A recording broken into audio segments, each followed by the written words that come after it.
Assalamualaikum warahmatullahi wabarakatuh.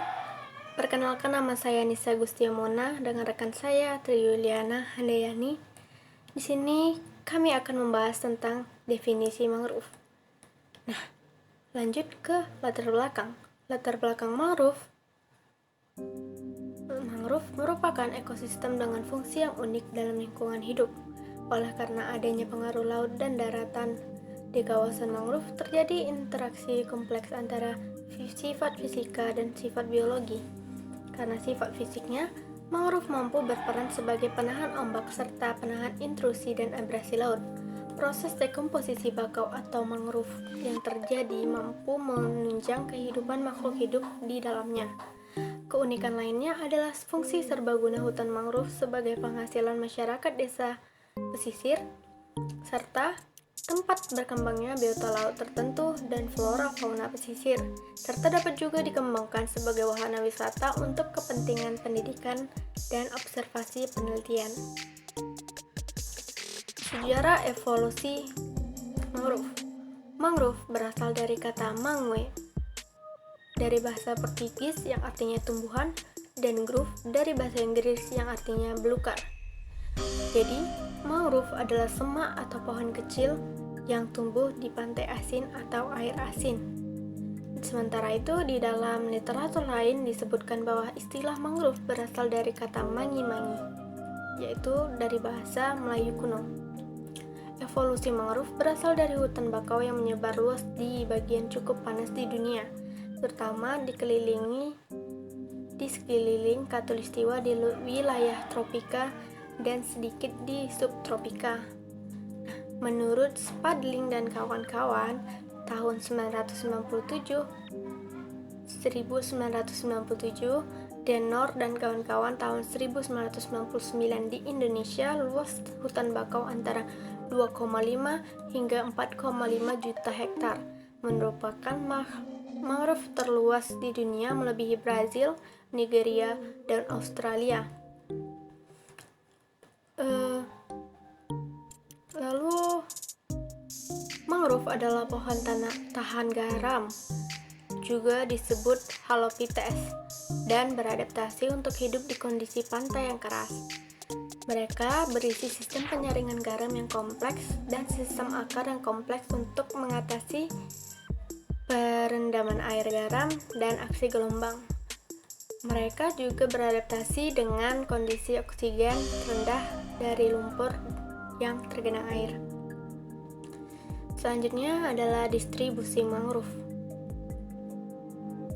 Ekosistem mangrove mempunyai fungsi ekologi dan fungsi ekonomi bagi masyarakat pesisir. Mempertahankan fungsi ini merupakan langkah mempertahankan fungsi ekosistem di sekitarnya, di antaranya terumbu karang dan padang lamun. Menganalisa kondisi kualitas perairan ekosistem mangrove yang ada pada 4 pulau kecil di Taman Bunaken, yaitu Pulau Bunaken, Pulau Manado Tua, Pulau Mantehege, dan Pulau Nain, dapat diketahui bahwa kualitas air keempat pulau ini masuk ke dalam kategori baik dan dapat mendukung kelangsungan hidup biota yang terisolasi yang berasosiasi di dalamnya. Dan sanititas dendrogram menunjukkan adanya dua tingkatan hubungan kekerabatan di mana Pulau Nain dan Pulau Manado Tua memiliki kekerabatan kondisi perairan yang sama, diikuti Pulau Bunaken dan Mantehege. Kondisi ini harus dipertahankan dan dimonitoring secara berkala mengingat Taman Nasional Bunaken banyak mendapat tekanan dari aktivitas antropogenik dan perubahan iklim global. Selanjutnya, faktor yang mempengaruhi distribusi mangrove. Beberapa faktor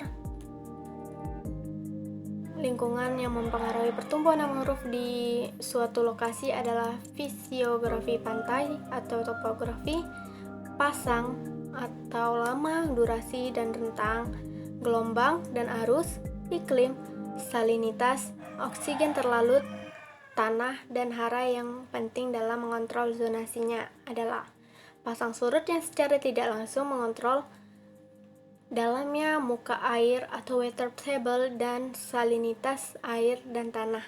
Secara langsung, arus pasang surut dapat menyebabkan kerusakan terhadap anakan. Kedua, tipe tanah yang secara tidak langsung menentukan tingkat aerasi tanah, tingginya muka air, dan drainase. Ketiga, kadar garam tanah dan air yang berkaitan dengan toleransi spesies terhadap garam, serta pasokan dan aliran air tawar. Keempat, cahaya yang berpengaruh terhadap pertumbuhan anakan dari spesies intoleran seperti Rhizopora, Avicennia, dan Soneraceae. Kelima adalah pasokan dan aliran air tawar. Sekian presentasi dari saya, selanjutnya akan dilanjutkan oleh teman saya, Tri Yuliana Handayani. Assalamualaikum warahmatullahi wabarakatuh. Baiklah, saya akan menjelaskan materi selanjutnya, yaitu pertumbuhan vegetasi mangrove dipengaruhi oleh faktor lingkungan, yaitu fisik, kimia, dan biologis yang sangat kompleks. Antara lain, yang pertama, salinitas air tanah mempunyai peranan penting sebagai faktor penentu dalam pengaturan pertumbuhan dan keberlangsungan hidup. Salinitas air tanah dipengaruhi oleh sejumlah faktor seperti genangan pasang, topografi, curah hujan, masukan air tawar dan sungai, runoff daratan, dan evaporasi. Yang kedua, tanah di hutan mangrove memiliki ciri-ciri yang selalu basah, mengandung garam, oksigen sedikit, berbentuk butir-butir, dan kaya bahan organik tanah. Tempat tumbuh mangrove terbentuk dari akumulasi sedimen yang berasal dari sungai, pantai, atau erosi yang terbawa dari daratan tinggi sepanjang sungai atau kanal. Pembentukan tanah mangrove dipengaruhi oleh beberapa faktor, yaitu faktor fisik, yaitu berupa transport nutrien oleh arus pasang, aliran laut, gelombang, dan aliran sungai. Yang selanjutnya, faktor fisik kimia, yaitu berupa penggabungan dari beberapa partikel oleh pengumpulan dan pengendapan. Selanjutnya, faktor biotik, yaitu berupa produksi dan perombakan senyawa-senyawa organik. Yang ketiga, suhu. Menurut Aksonokae 1993, suhu merupakan faktor paling dalam proses fisiologi tumbuhan seperti fotosintesis dan respirasi. Diperkirakan suhu rata-rata di daerah tropis merupakan habitat terbaik bagi tumbuhan mangrove. Yang keempat, curah hujan. Aksonokae 1993 menyatakan bahwa jumlah lama dan distribusi curah hujan merupakan faktor penting yang mengatur perkembangan dan penyebaran tumbuhan. Di samping itu, curah hujan mempengaruhi faktor lingkungan lain seperti suhu, udara, dan air. Kadar garam air permukaan dan air tanah yang pada gilirannya akan mempengaruhi keberlangsungan hidup spesies mangrove. Yang kelima, kecepatan angin. Angin merupakan faktor yang berpengaruh terhadap ekosistem mangrove melalui aksi gelombang dan arus di daerah pantai. Hal ini mengakibatkan terjadinya erosi pantai dan perubahan sistem ekosistem mangrove. Yang keenam, derajat kemasaman atau pH. Nilai pH suatu perairan mencerminkan keseimbangan antara asam dan basa dalam air. Nilai pH hutan mangrove berkisar antara 8,0 sampai 9,0. Nilai pH yang tinggi lebih mendukung organisme pengurai untuk menguraikan bahan-bahan organik yang jatuh di daerah mangrove, sehingga tanah mangrove yang bernilai pH tinggi secara nisbi mempunyai karbon organik yang kurang lebih sama dengan profil tanah yang dimilikinya. Yang terakhir,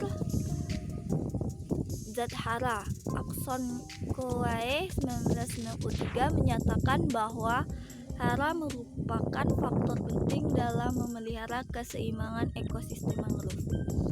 Yaitu pertama, hara anorganik, yaitu penting untuk keberlangsungan hidup organisme mangrove. Hara ini terdiri atas N, P, K, Mg, Ca, dan Na.